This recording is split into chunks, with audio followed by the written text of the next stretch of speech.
One voice can make a difference. One voice can start a change. One voice can make it happen. One voice. We're all the same.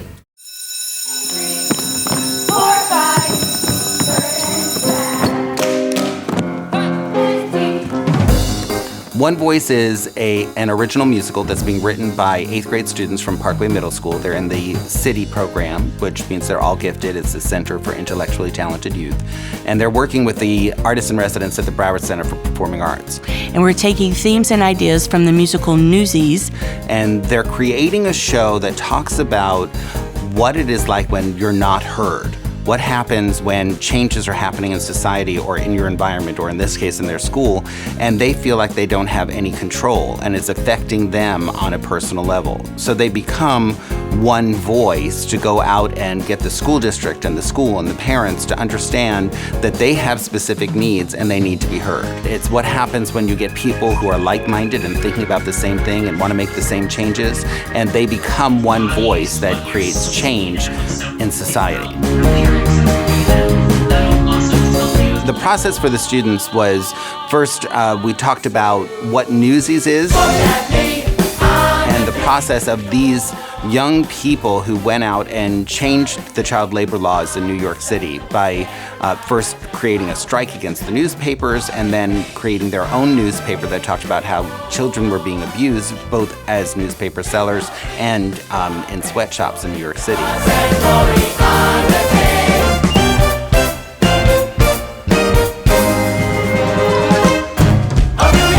Initially started through an online site called Edmodo, where there was an open discussion. It's kind of like Facebook for education. We gave the students writing prompts in response to the question, what would happen if you came to school and all your electives were gone?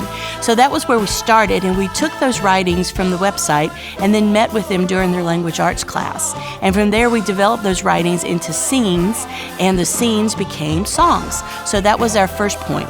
And the students got to see Newsies. As we moved on, we would do different improv activities to generate dialogue. We would do role play scenarios, different drama games that would generate material that we would then take and turn into other scenes. Songs, again, came from group brainstorming sessions, group collaboration. We would all gather around the piano, and we would create lyrics as well as a lot of the musical ideas.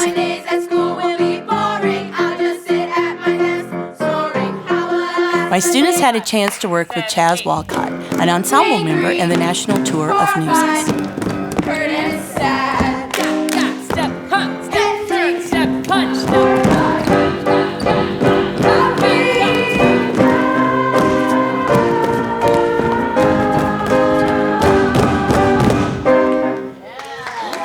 Last year was a shorter piece. It was only a 9-minute piece, and we worked with the Lion King. We were studying Hamlet, and Lion King was coming to town, so we looked at the parallels between Hamlet and Lion King and tried to create a parallel story to what Simba goes through, where he thinks he has everything, and then he has to go through and find himself and build the confidence he needs to become the leader of his pack. This time, we were looking at what the cause is or what the effect is of these Newsies. The Newsies banded together and went on strike when they were protesting the way that the newspaper moguls were treating them. They were able to change not only the way that people thought in New York, but also, start child labor laws that ended up being an amendment to the Constitution. So we took that idea of what to do when something happens to you that you don't like, and how can you change your world? How can you change your reality? The thing that we used, the topic we used with these students was something that's very dear to them, their arts, their electives. Whenever there's any kind of budgetary concerns or there's a drop in the market or the state is trying to cut back on things, the first thing that disappears are the electives, the arts, the robotics, the STEM programs. And for our students, in many ways, these are the places where they express who they are and they get to be more social and they get to apply everything that they're learning doing in all their other curricular classes. So they're creating plays about social studies, and they're bringing books to life by creating monologues, and they're competing on a state and national level in both robotics and drone wars and performance. But those are the things that disappear as soon as there's a budget cut. And statistically, we know that students that have a high level of activity beyond the basic curriculum tend not only to do better in their curricular courses, but they are also more motivated to, as adults, to go out and find a career where they're not only going to be happy, but successful. If we look at students that are only taking care of the academics, which is what happens during budget cut years, all of our scores drop because the students are less interested.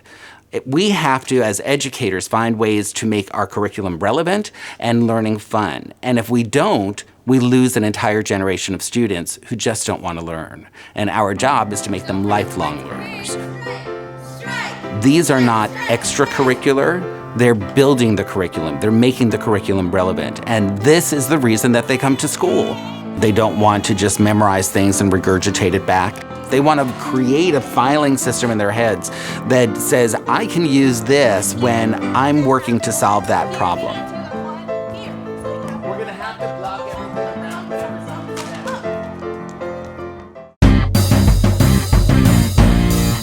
It was really interesting in broaching the subject of finding your voice with a group of 8th graders. Middle school students, especially 8th graders, are really interesting in that they're coming to the end of childhood and really transferring into teenage adulthood.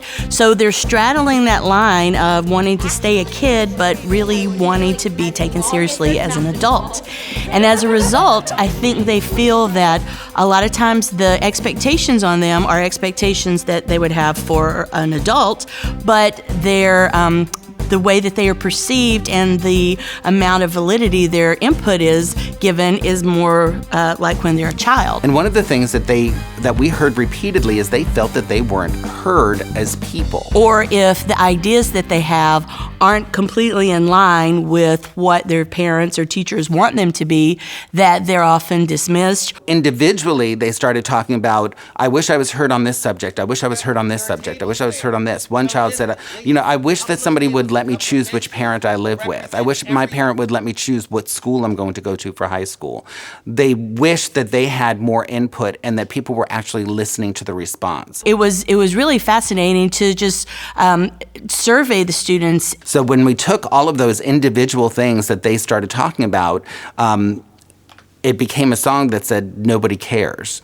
And they believe that as a generation, not just these students in this class, that nobody's really listening to what they want or they need. We were maybe 3 sessions into the project, and I realized that I had been projecting my ideas into this project, and ironically not even asking to hear what their voice was. So I thought it was crazy in a piece called One Voice, which was all about empowering them, that I was not hearing them creatively. So we took a step back, we reevaluated where the piece was going. The show that they needed to write wasn't the show that we had anticipated. So we kept our framework and saying, okay, here's our plot diagram and we need to come from here to here. To write the show, we had to keep to a rather strict schedule. We were writing almost a song a week. And then we had to stop and make sure that they were still on board with us, because by writing all the individual songs, they weren't seeing yet that their plot had taken over and that plot diagram is actually a reflection of them. So it was a fine line of how do we keep them productive and task-oriented and also give them a chance to relish in the fact that they are writing a complete musical. The evolution of news reporting was a very big theme in this show because we were connecting it to Newsies. We are all so connected to the internet that we have pop-ups on our computer from our mail servers that tell us what's going on around the world. We have Facebook that's giving us news. These students brought a lot of perspective to me on how they get their news and how they're skeptical of the news now. Our students are not really getting the news from newspapers or from television anymore.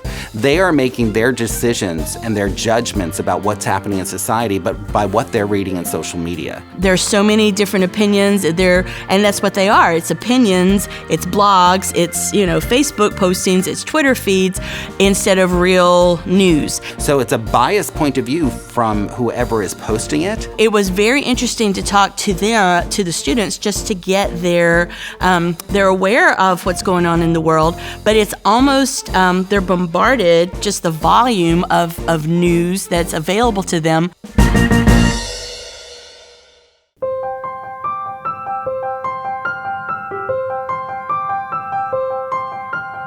Hopefully through working on One Voice, it gives the students a chance to be heard in a way that adults will respond to. Our students feel like there's so many things that they have to share because everything is new and exciting to them, but who's really listening? And that's one of the things that they talked about during this process, is that they feel that people care that they're okay, but not really caring about what they're learning or what they're thinking or how they think injustice might be happening. I wanted this to be a chance for them to change it. Like, I don't want them to ever feel hopeless. I think this opportunity is so rare, and it shouldn't be. When students get to explore the world through the arts, there's kind of a safety net that says, okay, we're going to make believe for a little while, but while they're pretending, they're learning real life lessons.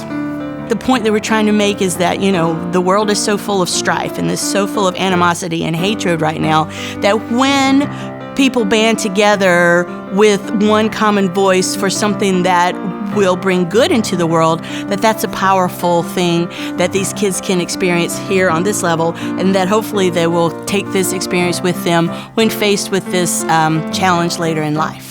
Their thoughts mattered, their emotions mattered, their dreams should be something that people are investing in, not trying to curtail. I think any type of arts activity empowers a student because you hear them.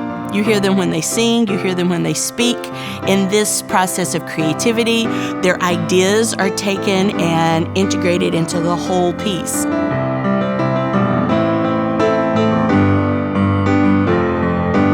I was really wanting this project to show them that there still is a way to use your gifts and to use your voice to create positive change, and that through the arts, something that touches everyone's soul. I just feel like there's a disconnect in the world right now, and that it's through working together and coming together collaboratively on projects like this that are slowly going to pull us back together as a world. And I think, just starting with this one little 8th grade class in South Florida,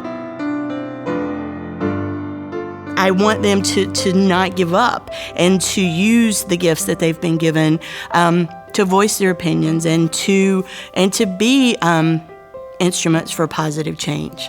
That's what I want.